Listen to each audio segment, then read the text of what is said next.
On the night of November 24th, 1,857 8 members of the Rutledge family gathered in their plantation house near the Combahee River, South Carolina, for what was meant to be their annual Thanksgiving feast. By dawn, every one of them was dead. The official county report blamed acute gastric fever, a vague and convenient diagnosis in those days. But hidden within the private papers of Dr. Silas Beaumont, the physician who treated the dying, lies a single line that generations of local historians quietly tried to erase. The symptoms bear no resemblance to any fever I have witnessed in 30 years of practice. Why were officials so desperate to conceal the truth about that November night? What truly happened in the candlelit dining room of Sweetwater Hall? And why did it take almost 40 years before anyone dared to speak the name of the woman who had prepared that final meal? Before we uncover the events that led to the downfall of the Rutledges, I want to ask you something. This channel is devoted to uncovering the darkest and most disturbing stories buried in American history, tales erased, forgotten, or deliberately hidden. If you value the research and storytelling that go into revealing these shadows of the past, make sure to subscribe and tap that notification bell so you never miss an episode. And tell me, where are you listening from tonight? Drop your city or state in the comments below. It helps me see where our community of dark history enthusiasts has spread across the map. Now, let us return to that cold November evening in 1857, to the moment when a seemingly ordinary family supper became the stage for one of the most deliberate acts of revenge in the antebellum South. Because what happened that night did not begin at the table. It began decades earlier in the quiet cruelty of daily life on a plantation called Sweetwater Hall. Standing 3 miles inland from the Combe River, the estate was modest by low country standards, roughly 200 acres of rice fields and 40 enslaved men, women, and children. The main house, built in 1798, had been in the Rutledge family for 2 generations, long enough for its walls to absorb every whispered secret, every act of violence disguised as civility. And on that night in 1857, those secrets finally came due. By 1857, it was showing its age. The white columns needed fresh paint. The third-floor shutters hung crooked, and the kitchen building, separated from the main house by a covered walkway, had a persistent leak that no one bothered to fix. Colonel Marcus Rutledge, 63 years old that November, had inherited the property from his father in 1832. He was not a wealthy man by plantation standards.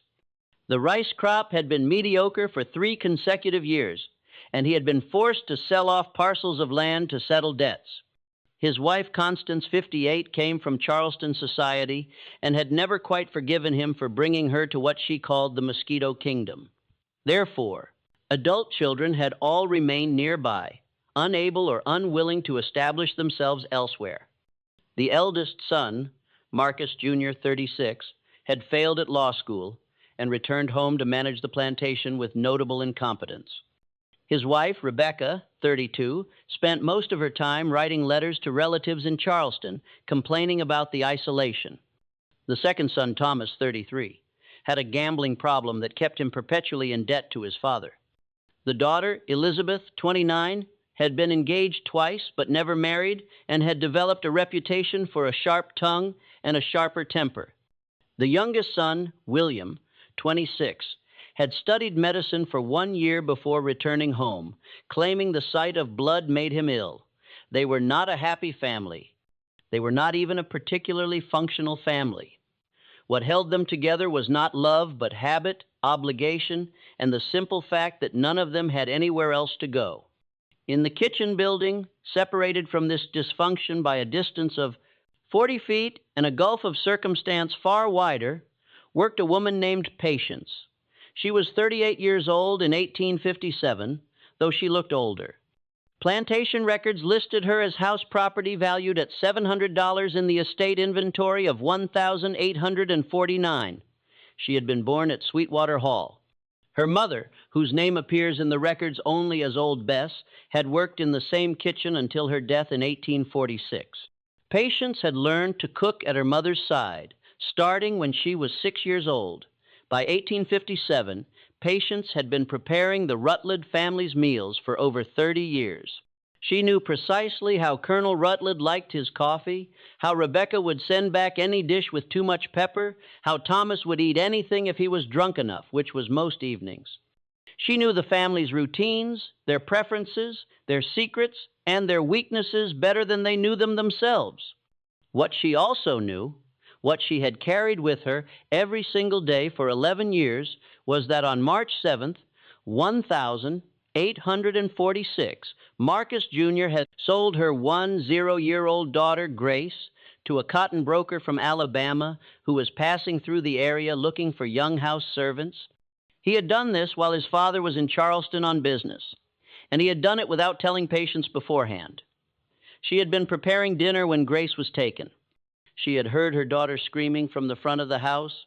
By the time she reached the yard, the wagon was already moving down the Oakline Drive. Grace's face, pressed against the wooden slats, was the last Patience ever saw of her child. Marcus Jr. had pocketed the $200 and used it to pay a gambling debt. When Patience confronted him, weeping, begging to know where her daughter had been taken, he had backhanded her across the face and told her that children were property, not people, and she had better remember that. Colonel Rutledge, when he returned and discovered what his son had done, had been furious, not because a child had been torn from her mother, but because Marcus Jr. had acted without permission and had undervalued the girl. You could have gotten $250 at least, he had said. He made no effort to locate Grace or retrieve her. For 11 years, Patience cooked their meals. For 11 years, she smiled when expected to smile, lowered her eyes when expected to lower her eyes, and responded with, "Yes, sir," and "Yes, Mom," to every order and insult. For 11 years she waited, and for 11 years she learned. She learned which plants growing wild in the woods behind the plantation could cause vomiting, and which could cause something far worse. She learned this from old Isaiah, who worked in the stables and who had been a root doctor before he was enslaved. Isaiah was careful about what he taught, but Patience was patient. She learned slowly, asked questions carefully, and never revealed her true purpose. She learned about oleander, which grew in decorative bushes all around the main house, beautiful and deadly. She learned about pokeweed berries, which could be mistaken for elderberries if you were not careful. She learned about water hemlock root, which could be ground into a powder, and which in sufficient quantity would cause convulsions, paralysis, and death within hours. She also learned about dosage, about timing, about symptoms. Isaiah, though he never asked directly what she intended to do with this knowledge, seemed to understand. Before he died in 1855, he told her one final thing. If you aim to make them suffer, you give them a little at a time. If you aim to make a point, you give them everything at once. Patience aimed to make a point. The decision to act on Thanksgiving Day was not random. Patience had been planning the specifics for over 2 years. Ever since Marcus Jr., he had mentioned casually over breakfast one morning in 1855 that he was grateful he had never wasted money buying back that little wench because she had probably died of fever by then anyway. He had laughed when he said it. Rebecca had laughed too. Thanksgiving at Sweetwater Hall was always a formal affair, despite the family's declining fortunes. Constance Rutledge insisted on maintaining certain standards. The dining room would be decorated with pine branches and dried flowers. The good china would be brought out from storage, the silver polished until it gleamed. All family members were required to attend, dressed properly, and to sit through the entire meal without complaint. November 24th, 1857 was unseasonably warm. The morning had been foggy, but by mid-afternoon the sun had burned through, leaving the air thick and humid. In the kitchen building, Patience had been working since before dawn. She had prepared the traditional dishes: roasted turkey, ham glazed with brown sugar and cloves, sweet potato casserole, rice with gravy, cornbread dressing, collard greens, cranberry sauce, 3 different types of pie. The kitchen was sweltering, the wood stove radiating heat, and Patience's dress was soaked through with sweat by noon. but she worked with unusual care that day. Every dish was prepared to perfection. The turkey skin was golden and crisp. The ham glistened. The pies had been baked for precisely the right amount of time, their crusts flaky and golden brown, and into 8 of the 9 place settings she had incorporated her years of carefully gathered knowledge. The method was simple, almost elegant in its simplicity. Water hemlock root dried and ground into a fine powder had been mixed into the brown sugar glaze that coated the ham. The dosage was precise enough to be lethal to an adult, but slow-acting enough that symptoms would not appear immediately. She wanted them to finish the meal. She wanted them to sit together, satisfied and full, before the first cramps began. The 9th place setting at the far end of the table was different. That was where Samuel, the house servant who usually assisted with serving, would sit after the family had been served. His food came from separate pots, prepared with the same care, but without the addition she had made to theirs. At 4, as the November sun began its descent, the Rutledge family assembled in the dining room. Colonel Rutledge sat at the head of the table, Constance at the foot. The children and their spouses filled the sides. The conversation was strained, as it usually was. Thomas was already drunk. Elizabeth made several cutting remarks about Rebecca's dress. Marcus Jr. complained about the cotton prices as if he had any involvement in cotton production. Patience and Samuel brought out the dishes course by course. The family ate with enthusiasm. Colonel Rutledge praised the turkey. Constance remarked that the ham was particularly good this year, the glaze perfectly balanced. Marcus Jr. had 3 helpings. Thomas ate steadily, methodically, barely pausing between bites. Rebecca picked at her food as always, but even she finished most of her ham. By 5:30, the meal was complete. The family retired to the parlor for coffee and brandy, as was their tradition. Patience and Samuel cleared the table. In the kitchen, Samuel ate his portion of the food, while Patience washed the first load of dishes. At approximately 6:15, Elizabeth Rutledge began to vomit. Within 10 minutes, all 8 members of the family were experiencing severe gastrointestinal distress. Dr. Beaumont, who lived 2 miles away, was summoned immediately. He arrived at 7 to find the Rutledge family in various states of collapse. The symptoms were identical across all 8 patients: violent vomiting, intense abdominal cramping, profuse sweating, and rapidly developing muscle weakness. By 8, the first convulsions began. Thomas Rutledge, the strongest of the group, was first. His body arched backward with such force that Dr. Beaumont later testified he heard vertebrae crack. The convulsions spread to the others in quick succession. Colonel Rutledge, Marcus Jr., Rebecca, William, Elizabeth, and finally Constance all began to seize. The sounds coming from the upper floor of Sweetwater Hall that evening were described by neighboring plantation owners as ungodly and like the screams of animals in traps. Dr. Beaumont administered every treatment he knew. Induced vomiting, which the patients were already experiencing, charcoal preparations, which they could not keep down, laudanum, which had no effect on the convulsions, nothing worked. The patients continued to deteriorate, their bodies racked with spasms, their breathing becoming increasingly labored. William Rutledge died first at 9:45. His heart simply stopped between convulsions. Thomas followed at 10:30. Elizabeth lasted until midnight. Rebecca, despite her small size and usual fragility, fought until 1 inch the morning. Marcus Jr., the man who had sold a 10-year-old girl for $200, died at 145, his face frozen in a reach of agony. Colonel Rutledge and Constance, perhaps because they had eaten less of the ham, lasted the longest. They died within minutes of each other just before dawn. The colonel's last words, witnessed by Dr. Beaumont and recorded in his notes, were, "Who did this to us?" In the kitchen building, Patience had waited through the night. She had heard the screams. She had watched Dr. Beaumont's carriage arrive, had seen neighbors gather, had observed the chaos unfolding in the main house. She had remained in the kitchen, continuing to wash dishes, to clean, to maintain the routine she had followed for 30 years. When Samuel came to tell her near dawn that all 8 were dead, She looked at him with an expression he would later describe as terrifyingly calm, and said only, "I expect they will be needing breakfast prepared for the guests who will be arriving today."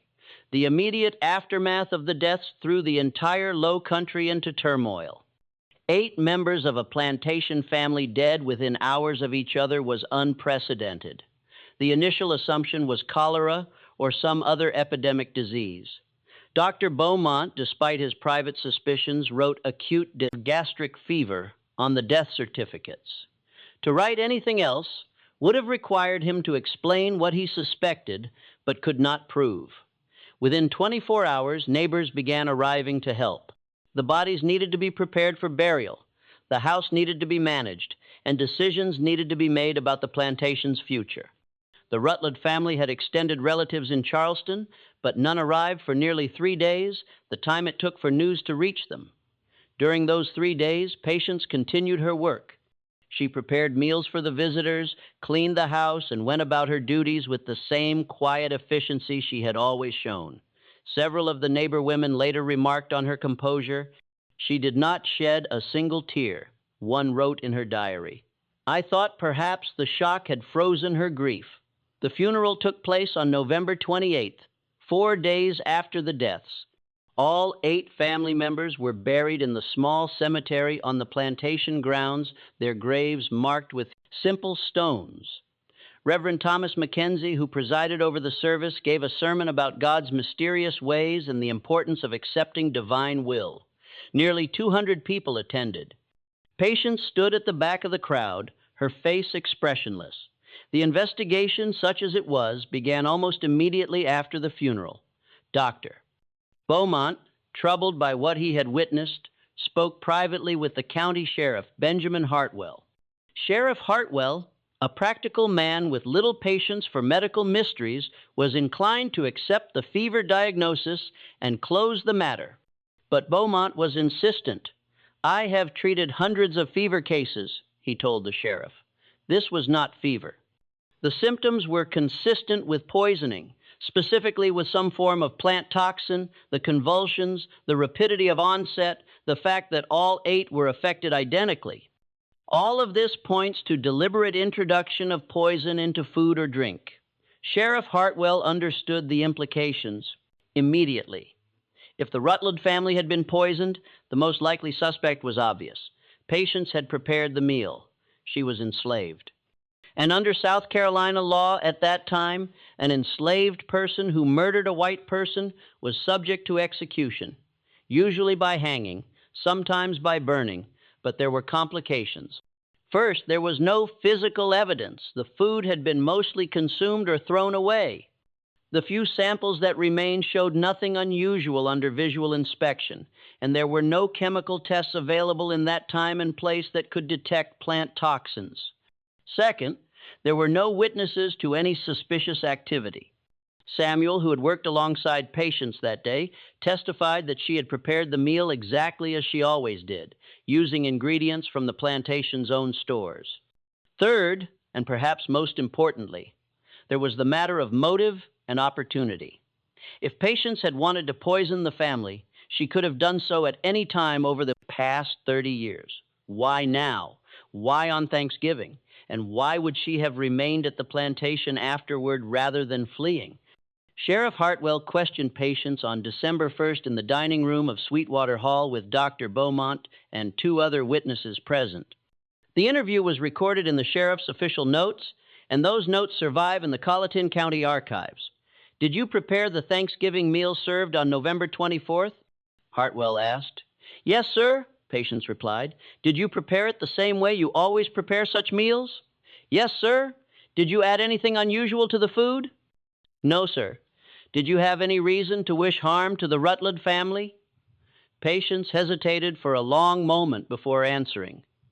The witnesses later disagreed on how to interpret that hesitation. Some thought she was carefully considering her response. Others thought she was experiencing genuine grief or confusion. "No, sir," she finally said. "You are aware that all 8 members of the family died after eating the meal you prepared?" "Yes, sir." "And you have no explanation for this?" "I expect it was the fever, sir," as the doctor said. Hartwell pressed her for another hour, but her answers never varied. She had prepared the meal as she always did. She had used ingredients from the plantation stores. She had no explanation for the deaths. She showed no emotion throughout the questioning, which Hartwell noted in his report as suspicious in itself.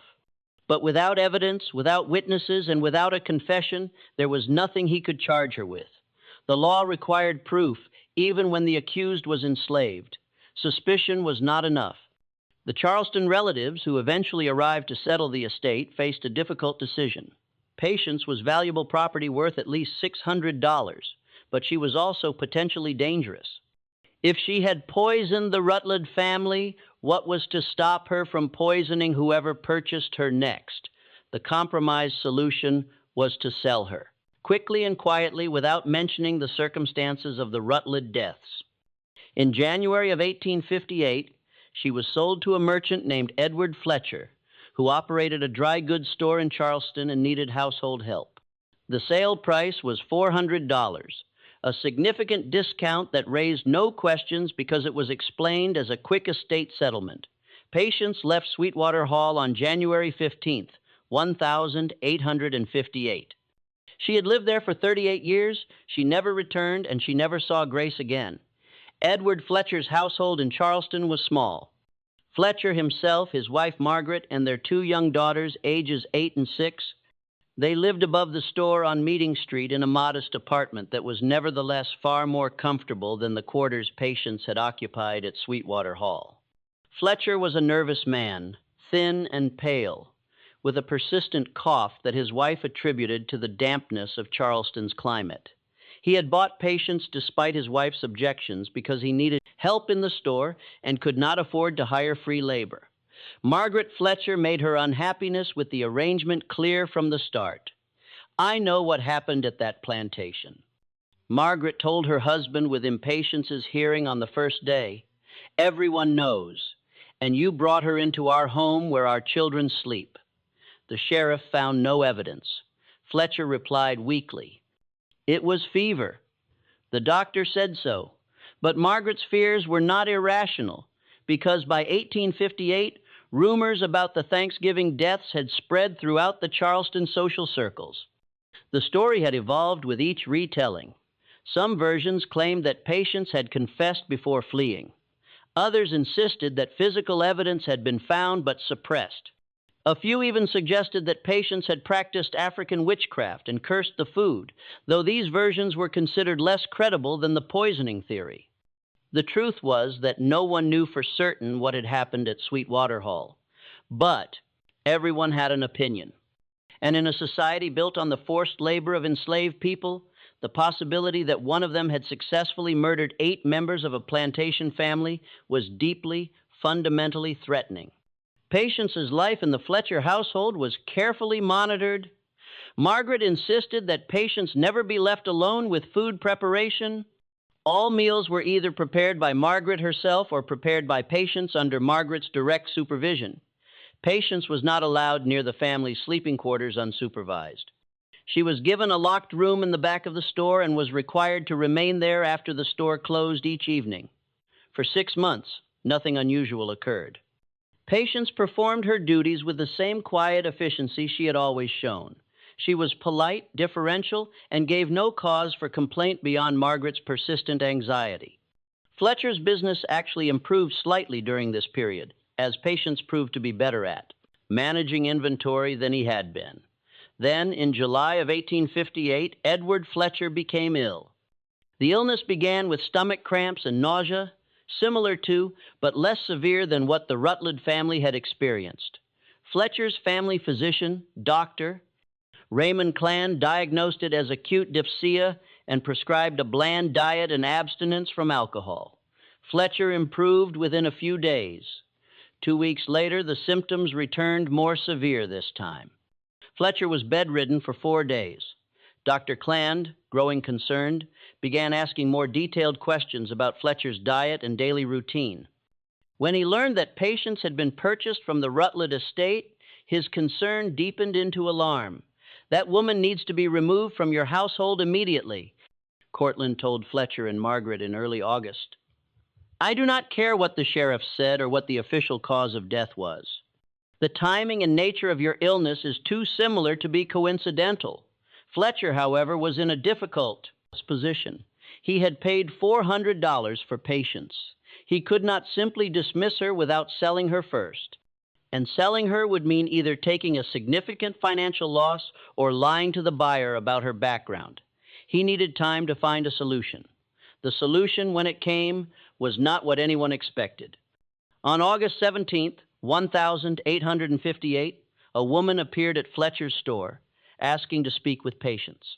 She was well dressed, clearly from Charleston's merchant class, and she introduced herself as Mrs. Catherine Lell, wife of a shipping agent. She had a peculiar request. I understand you have in your household a woman named Patience, formerly of Sweetwater Hall Plantation. Mrs. Lell said to Fletcher, I wish to purchase her from you. Fletcher was immediately suspicious. May I ask why? He said. Mrs. Lell's expression was difficult to read. I have information regarding her daughter, she said. Information she has been seeking for many years. I am willing to pay you $600 for her, which I believe is above what you paid. This was an extraordinary offer. Fletcher had expected to lose money on Patience resale, not profit from it, but he was also deeply wary. If Mrs. Lell knew about Grace, she almost certainly knew about the Thanksgiving deaths. Why would she pay a premium for someone suspected of mass murder? I will need to consult with my wife, Fletcher said. Of course, Mrs. Lell replied.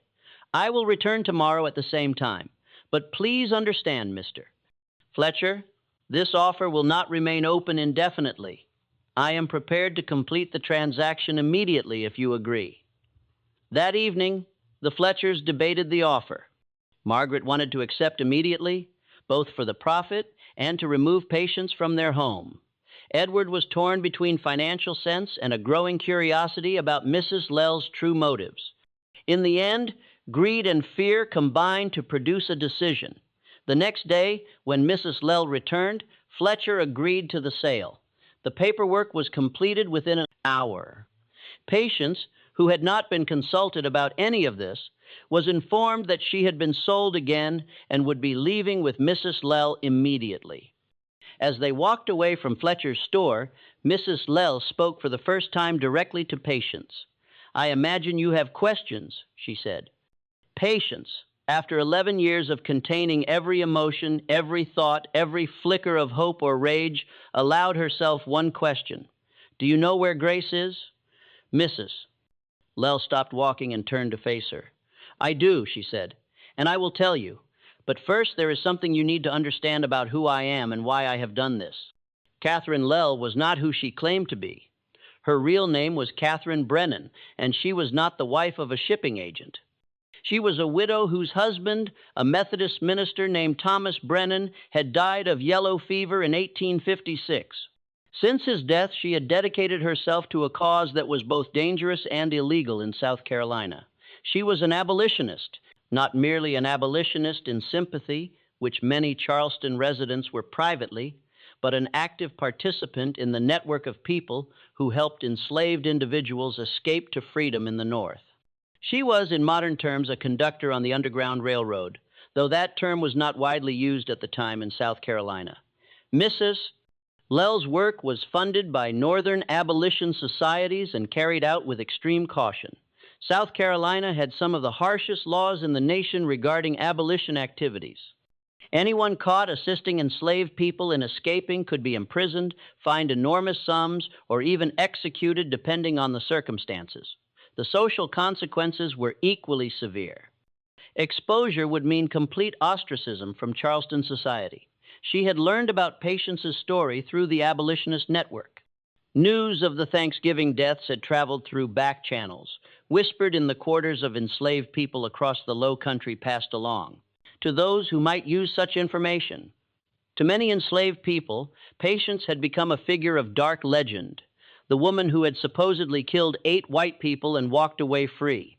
Whether the story was true or not, Mrs. Lell saw opportunity. If Patience had indeed done what people said, She was someone of exceptional courage and capability.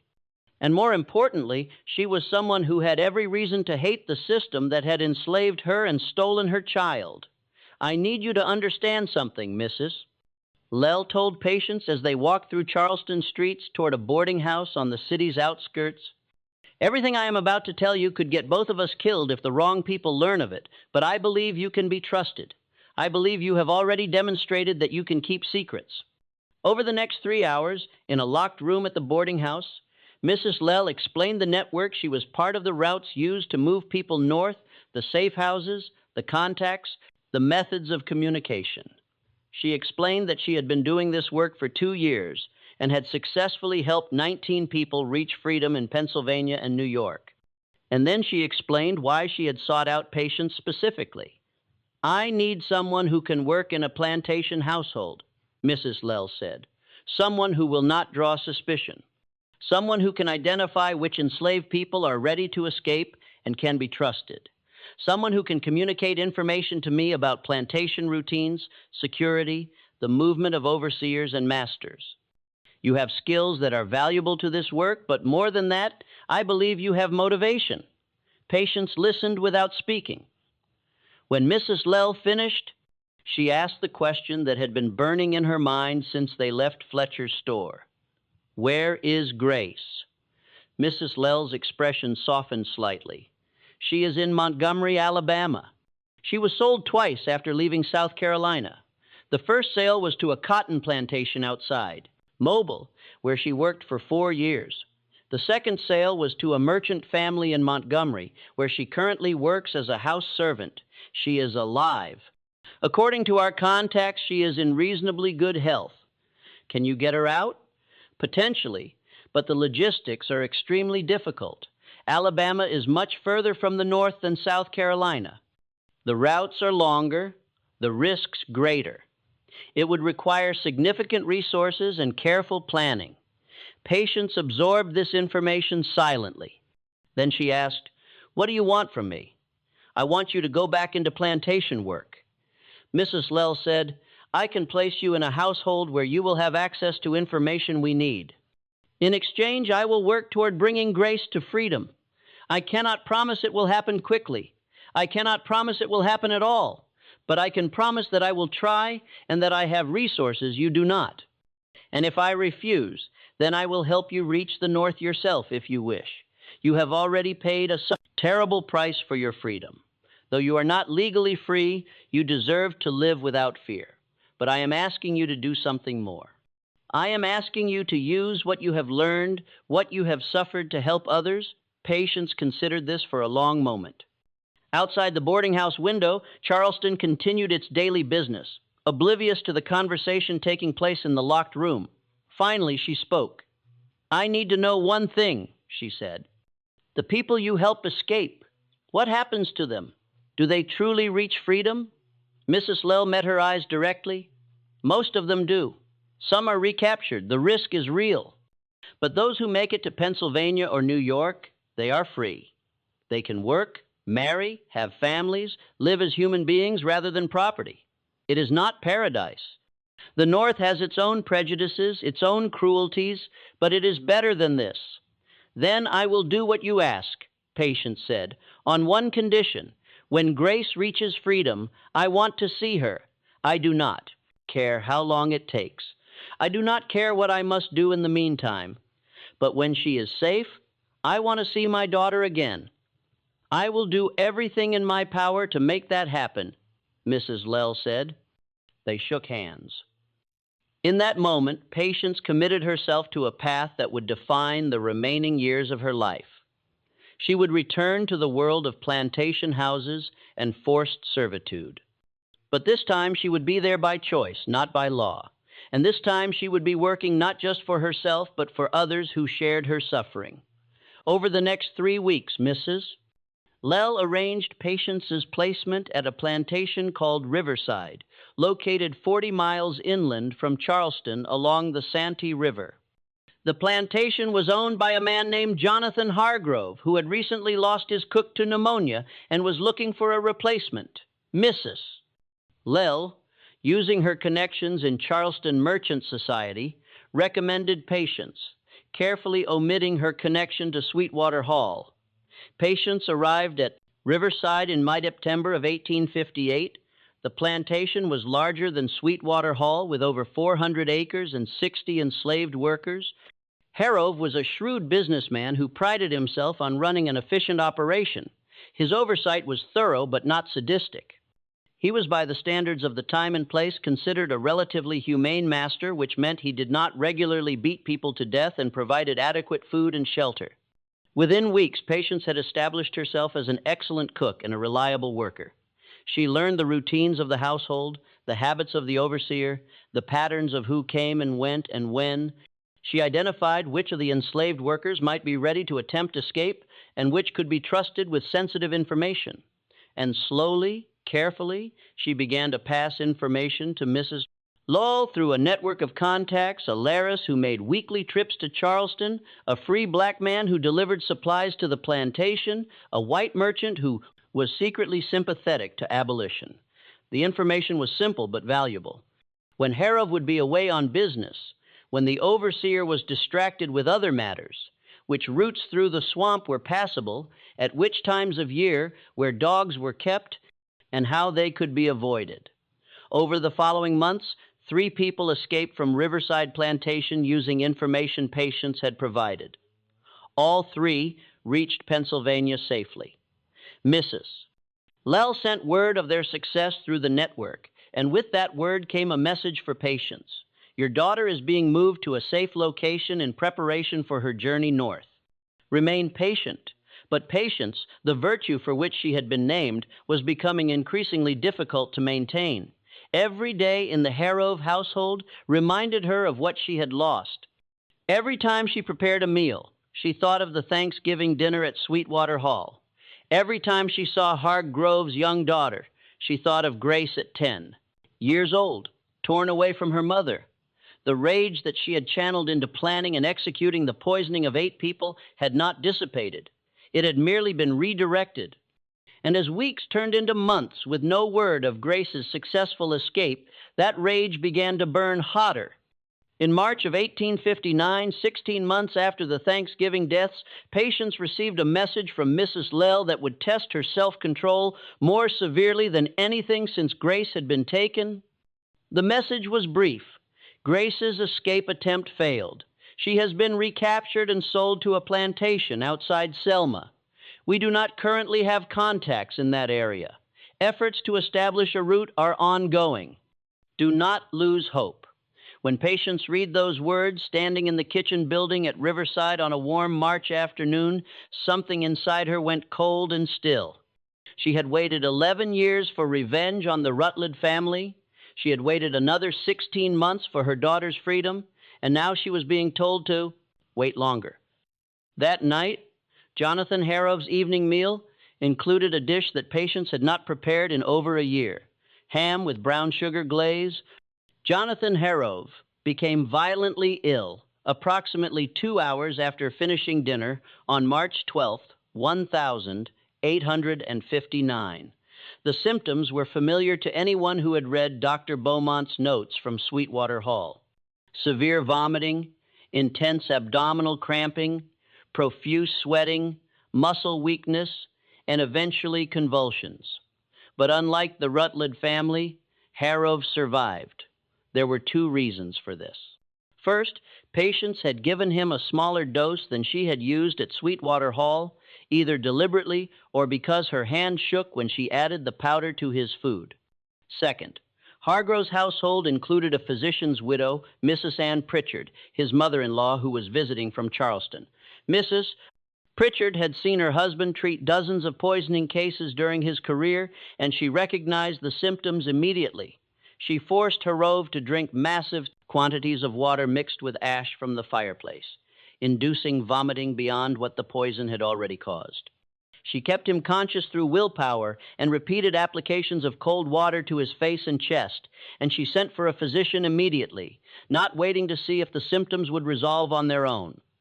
Dr. Henry Stillwell arrived within an hour and continued the aggressive treatment Mrs. Pritchard had begun. Between the 2 of them, they likely saved Hargrove's life. By dawn, He was stable, though weak. By the following evening, it was clear he would survive. But Mrs. Pritchard had not saved his life out of mercy alone. She had also taken careful note of what had happened and when. She knew that Harrove had eaten dinner at 6. She knew that symptoms began at 8. She knew that only Harrove had been affected, which meant the poison had been in his portion, specifically, not in a shared dish. And she knew who had prepared the meal. The discovery of what Mrs. Pritchard found in the kitchen building would become the centerpiece of the prosecution's case. She had waited until dawn, when Harrove's condition had stabilized, before conducting her search. She had been methodical, checking every jar, every container, every conceivable hiding place where something dangerous might be kept. The loose floorboard beneath the preparation table had given itself away with a slight creak when she stepped on it. Beneath it, wrapped carefully in a piece of old linen, was a cloth bag no larger than a woman's hand. Inside that bag was approximately 2 ounces of dried root material already ground into a coarse powder. Mrs. Pritchard had been careful not to touch it directly. She had her late husband's medical books in her traveling trunk, and she spent the next hour comparing the physical characteristics of the powder to descriptions of various poisonous plants. Water hemlock root, when dried and ground, has a distinctive yellowish-brown color and a faint, unpleasant root. Odor that some compare to parsnips left too long in damp earth. The powder in the bag matched these characteristics precisely. More tellingly, her husband's notes included a case study from 1843 involving a child who had died after consuming water hemlock root. The symptoms described matched what she had witnessed in Hargrove almost exactly. When Sheriff William Talbot arrived at Riverside on March 14th to investigate, Mrs. Pritchard presented him with the evidence and a written statement detailing her findings. She also presented him with something else, a theory. This woman did not act on impulse. Mrs. Pritchard told the sheriff in Hargrove's study with Harrove himself, still weak but recovering, listening from a chair by the window. The poison was prepared in advance, hidden deliberately. This suggests premeditation and planning. And if she planned to poison Mr. Harrove, who had shown her no particular cruelty, what might she have done to previous masters? Sheriff Talbot had been in law enforcement long enough to recognize where this line of reasoning led. You are suggesting she may be connected to other incidents. I am suggesting that someone should inquire whether she has any history of similar occurrences. Mrs. Pritchard replied, Harrove, his voice still from the ordeal, added a critical piece of information. I purchased her from Edward Fletcher in Charleston. Fletcher purchased her from the Rutledge estate settlement. The Rutledge family, if you recall, died under mysterious circumstances in late 1857. The connection once made seemed obvious in retrospect. Within hours, Sheriff Talbot had sent telegrams to Colleton County requesting all available information about the Sweetwater Hall deaths. By evening, he had received a response from Sheriff Hartwell, who had investigated those deaths and had harbored suspicions about Patience that he had been unable to prove. Patience was arrested the next morning while preparing breakfast. She had shown no sign of intending to flee. She had continued her work as though nothing had happened, as though Harrove's near death was merely an unfortunate coincidence. When Sheriff Talbot confronted her in the kitchen, asking directly if she had poisoned Harrove's food, she had looked at him with an expression he would later describe as utterly without remorse or fear, and said simply, I have nothing to say to you. She was taken to the county jail in Charleston that same day. The journey took 6 hours by wagon, and during the entire trip, Patience spoke only once. As they passed through a small town along the route, she asked the deputy escorting her what month it was. When he told her it was March, she nodded and said nothing more. The trial of Patience began on April 26, 1,859 inches, the Charleston courthouse. The building was packed with spectators from the first day. News of the arrest had spread quickly, and the connection to the Sweetwater Hall deaths had transformed what might have been a routine case into something far more sensational. The prosecution was led by District Attorney Marcus Sullivan, an ambitious lawyer who recognized that this case could make his career. His opening statement was calculated to horrify. Gentlemen of the jury, you will hear evidence of a woman who has used her position of trust in the households of respectable families to commit acts of murder that are almost unprecedented in their scope and cruelty. This is not a case of spontaneous violence or self-defense. This is calculated, cold-blooded poisoning carried out with planning and deliberation. The evidence presented over the first 2 days was damning. Dr. Stillwell testified about Harrow's symptoms and his opinion that they were consistent with plant poisoning. Mrs. Pritchard testified about finding the hidden poison and described in detail the methodical way she had searched the kitchen. Sheriff Talbert presented the physical evidence, the cloth bag, its contents, the linen wrapping. On the present's third day, the prosecution called Sheriff Hartwell from Colleton County. His testimony about the Sweetwater Hall investigation was particularly damaging. He described his suspicions at the time. His questioning of patients, her calm demeanor, and his frustration at being unable to prove anything. I knew in my gut that something was wrong, he testified. But without evidence, without confession, without witnesses, my hands were tied. Dr. Bowman's written notes from that night were entered into evidence and read aloud to the jury. The descriptions of the Rutledge family suffering were graphic enough that several jury members visibly reacted. The similarities between those symptoms and what Harrow had experienced were undeniable. The defense attorney, Robert Mansfield, was a young lawyer who had been practicing for less than 2 years.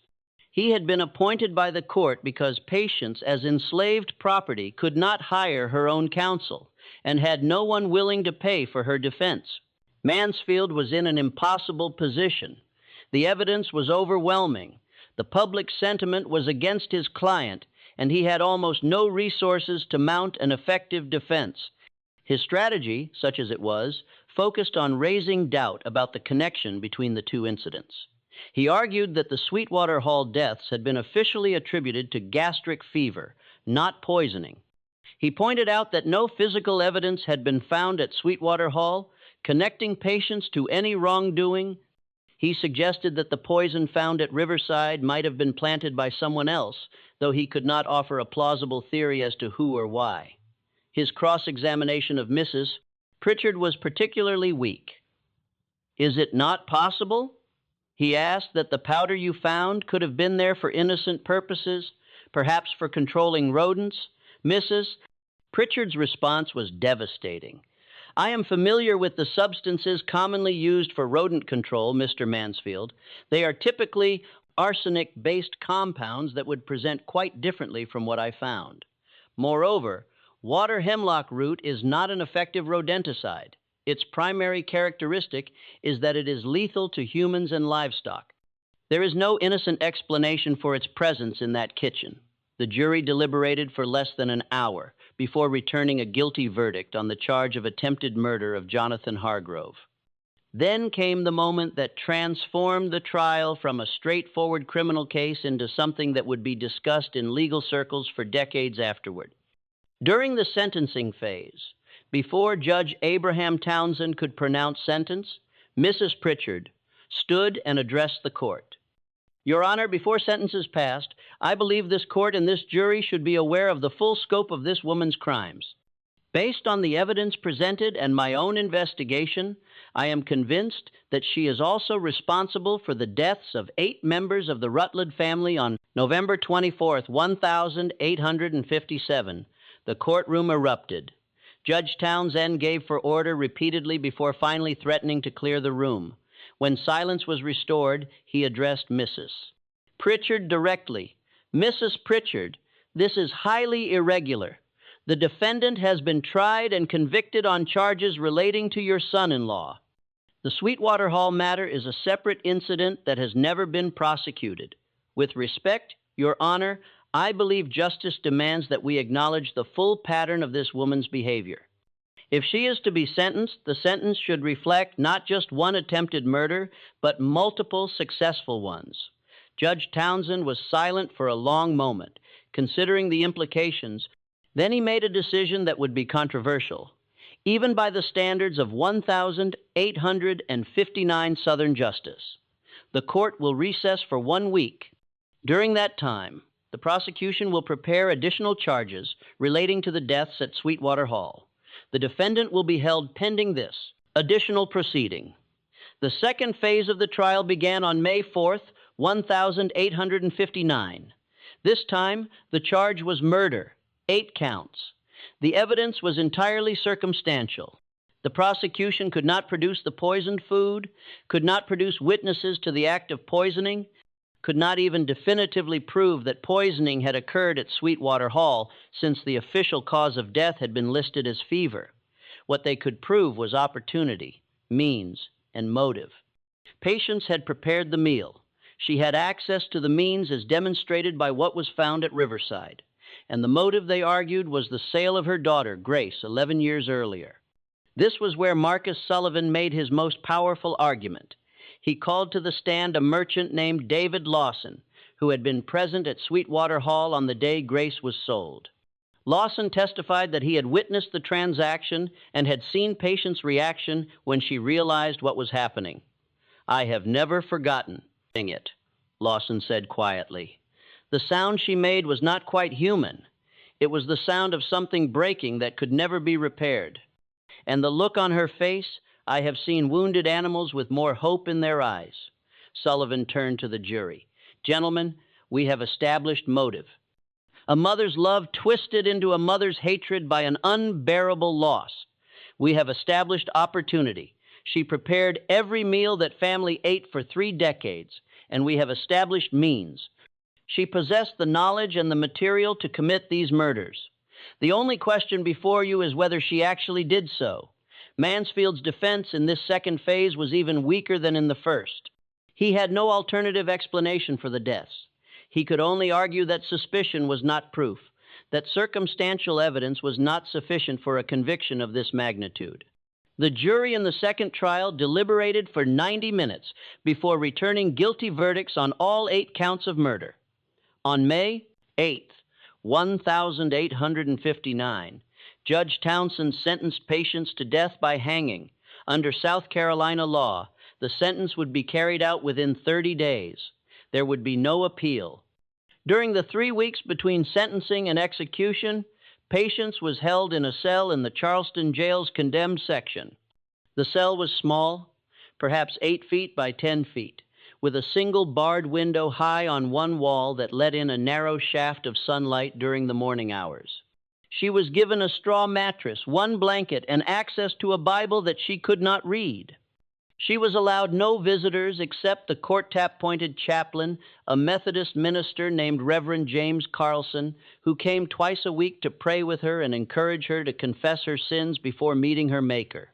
Carlson was a young man, earnest and well-meaning, who genuinely believed he was trying to save Patience's eternal soul.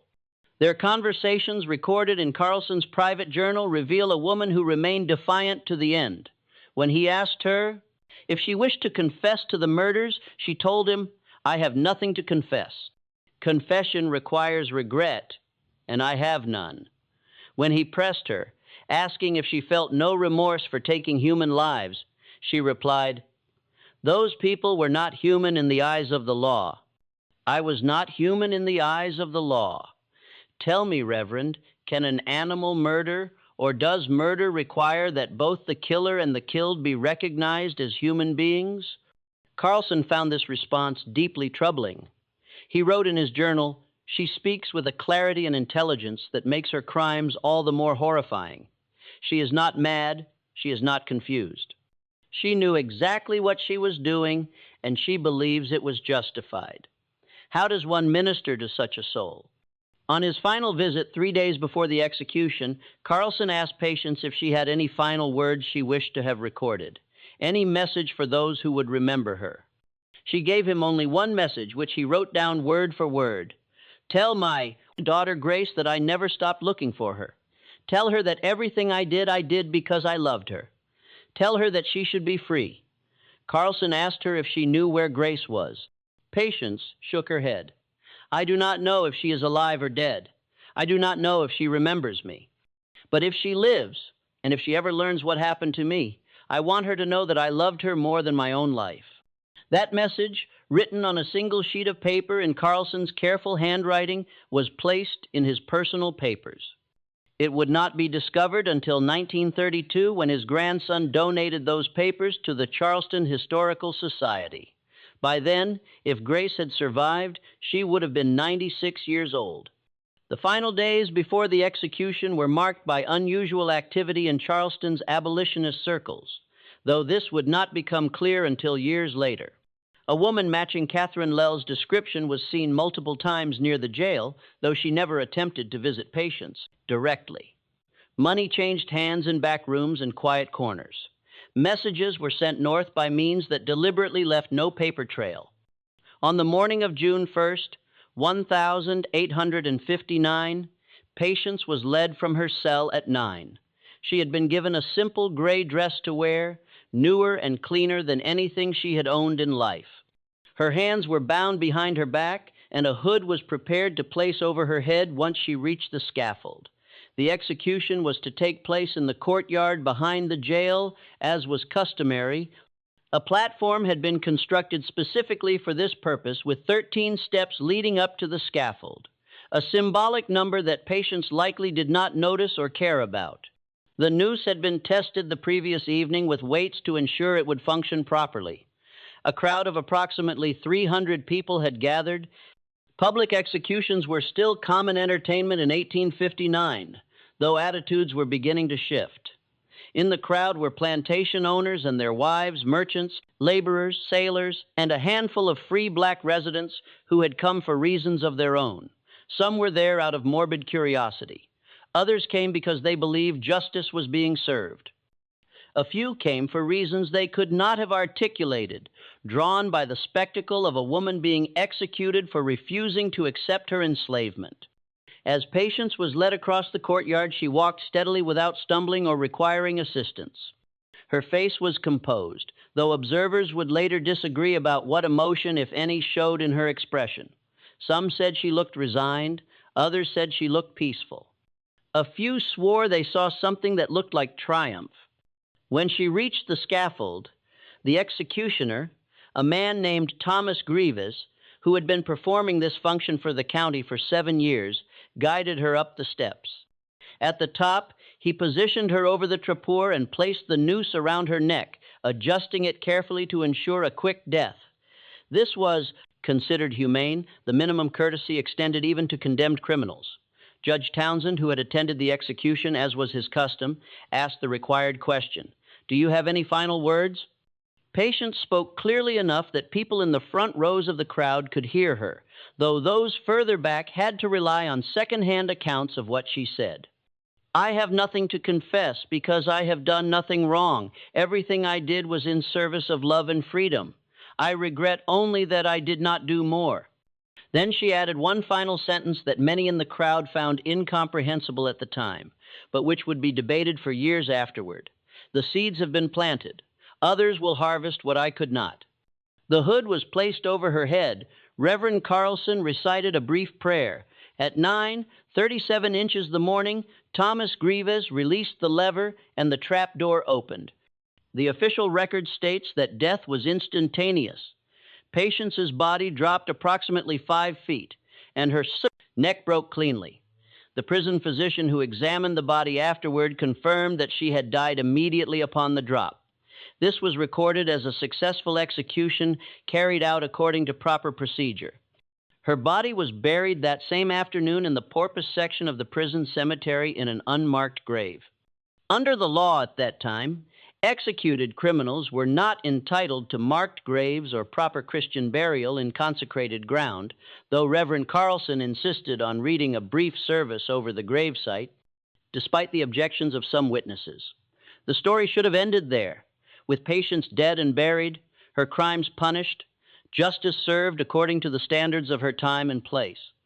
And indeed, for most people who witnessed or heard about the execution, that is where the story ended.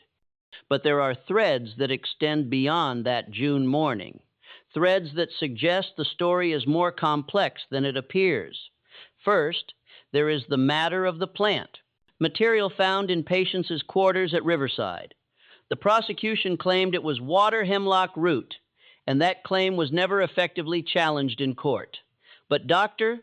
Stillwell, the physician who treated Harrove, later wrote in his private journal that he was not entirely convinced the symptoms matched water hemlock poisoning. They were similar, but not identical. He suspected a different toxin might have been involved, possibly a combination of substances he could not identify. Second, there is the curious fact that Samuel, the house servant who worked alongside patients at Sweetwater Hall, disappeared from the historical record entirely after the Thanksgiving deaths. He was not sold with the rest of the estate property. He was not recorded as having died. He simply vanished. Several historians have speculated that he may have successfully escaped to the north, possibly with assistance from abolition networks. Third, and most intriguingly, there are records from the Underground Railroad network that survived the Civil War.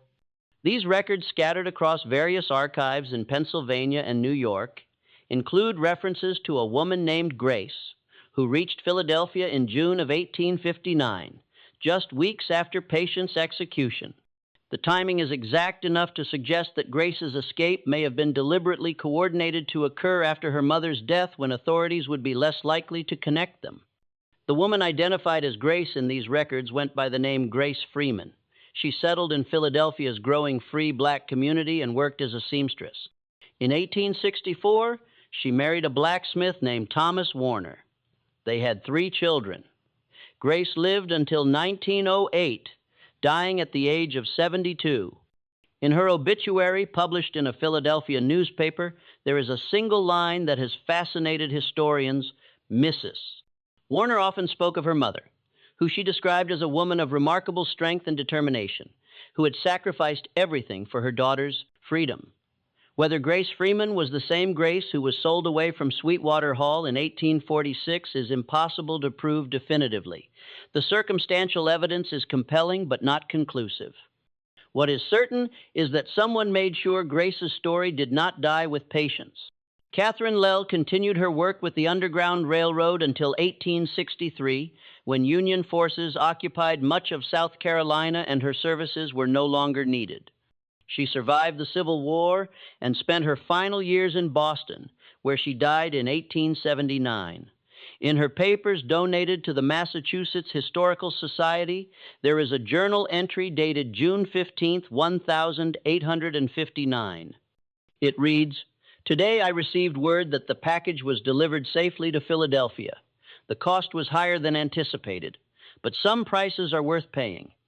I only wish the sender could know that her investment reached its intended destination.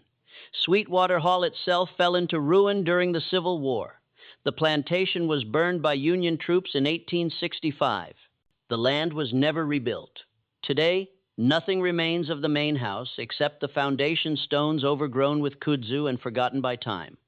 The cemetery where the Rutland family was buried is still there, but the gravestones have weathered to illegibility. Local historians in Colleton County occasionally write about the Thanksgiving poisoning, but they tend to treat it as a footnote to larger stories about plantation life and the Civil War. The full details of what happened that November evening have been lost to time, obscured by lost records, faded memories, and the tendency of history to simplify complex stories into morality tales. But the questions remain. Did Patience really poison 8 people? If so, how did she acquire the knowledge and materials? Was it premeditated revenge for her daughter's sale, or was there another motive? Did she act alone, or did she have help? And what happened to the people who knew the truth but never spoke publicly? The official record says that Patience was a murderer executed for her crimes, but the whispered stories passed down through generations of descendants of enslaved people in the Low Country tell a different tale. They speak of a woman who found a way to fight back against a system that had stolen everything from her. They speak of a mother's love and a mother's rage intertwined so completely that they became indistinguishable. They speak of justice, even if the law called it murder. And they speak of a daughter named Grace who lived to be 72 years old, raised 3 children in freedom, and told her grandchildren stories about a mother she barely remembered but never forgot. The truth about what happened in the dining room of Sweetwater Hall on Thanksgiving Day, 1,857 died with Patience in the courtyard of Charleston Jail.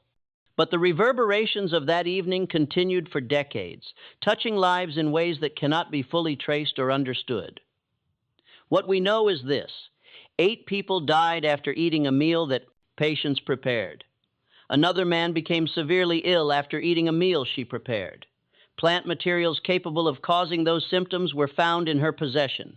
She was tried, convicted, and executed. Those are the facts, uncontested, recorded, and preserved. What we believe about those facts, what we suspect, or choose to interpret from them, that remains uncertain, shifting with time and perspective. History, after all, is not written by the innocent. It is written by the survivors, and by those who possess the power to shape what survival means. The voices of the enslaved, the voices of women like Patience, who left behind no written testimony of their thoughts, their fears, or their intentions, those voices are missing from the record. But silence is not the same as absence. Their stories endure, carried through memory and whispered in the oral traditions of families and communities. Over time, those stories change, details blur, motives shift, but at their core, something true remains. Patience existed. Grace existed. The Rutledge family died. These are the immovable stones of the past. Whether Patience was a murderer or a freedom fighter, a monster or a martyr, depends entirely on whose story you choose to believe. And perhaps that choice tells us more about ourselves than it does about her. So what do you think? Was Patience justified in what she did, or was she a killer who deserved her fate? The line between justice and revenge is far thinner than most of us like to admit. If this story made you question what you thought you knew about history, let me know in the comments below. And if you want more journeys into the dark, forgotten corners of America's past stories of resistance, tragedy, and reckoning, be sure to subscribe and hit that notification bell so you never miss an episode. Share this story with someone who would appreciate its haunting truth. Thank you for listening, and I'll see you in the next episode.